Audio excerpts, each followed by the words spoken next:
আরেকটা জ্যামিতিক উপায়ে প্রমাণ করো যে সেটা কি 3 ভাগ কি ছিল হ্যাঁ cosec square theta minus cot square theta is কত 1 তাহলে সেম চিত্র সেম কথাবার্তা আমরা জানি cosec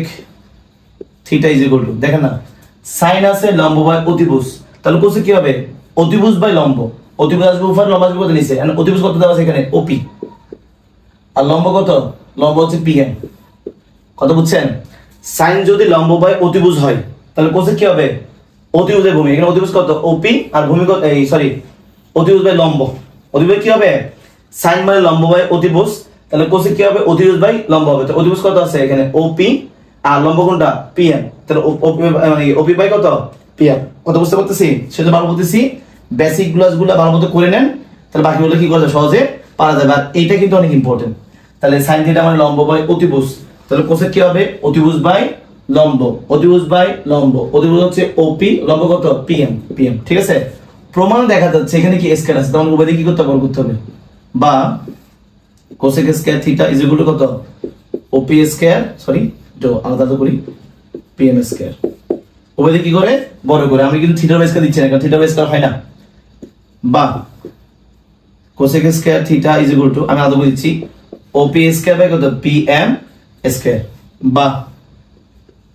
cosec square theta is equal to একটু আগে দেখা যাচ্ছে এই যে ওপি স্কয়ার কি পিএম স্কয়ার প্লাস কি ওএম স্কয়ার কেন ওপি মানে অতিভুজ অতিভুজ স্কয়ার মানে কি লম্ব স্কয়ার প্লাস ভূমি স্কয়ার লম্ব কত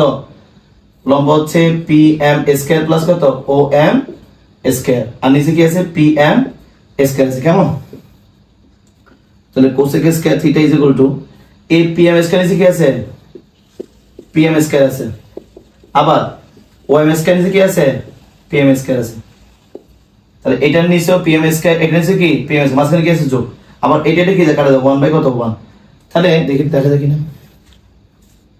দেখা যাচ্ছে তার মানে এই যে পাবতেছি এগুলা পাশাপাশি লেখাটা ভালো কিন্তু আমি এখন যে লাইনটা লিখবো সেটা উপরে লিখবেন নিচে লিখবেন কেমন এখানে চলে যাচ্ছে আমি এখানে বা এখানে কি আছে cosec square theta is equal to এখানে কি 1 বাই 1 টার কি থাকে শুধু 1 থাকে আর এখানে আছে প্লাস এবার খেয়াল করুন তো এখানে ওএম আর এখানে কি পিএম তারপর হসকে দিছি মানে এখানে দুটোতে আলাদা আলাদা ছিল আমি কি একসাথে করে দিছি ঠিক আছে এবার আসেন বা cosec square theta 1 plus OM মানে কি এখানে ওএম মানে ভূমি আর পিএম মানে কি লম্ব তাহলে ভূমি বাই লম্ব কোন অনুপাত কট অনুপাত tan মানে কি লম্ব বাই ভূমি তাহলে কট কি হবে ভূমি বাই লম্ব তাহলে এখানে কি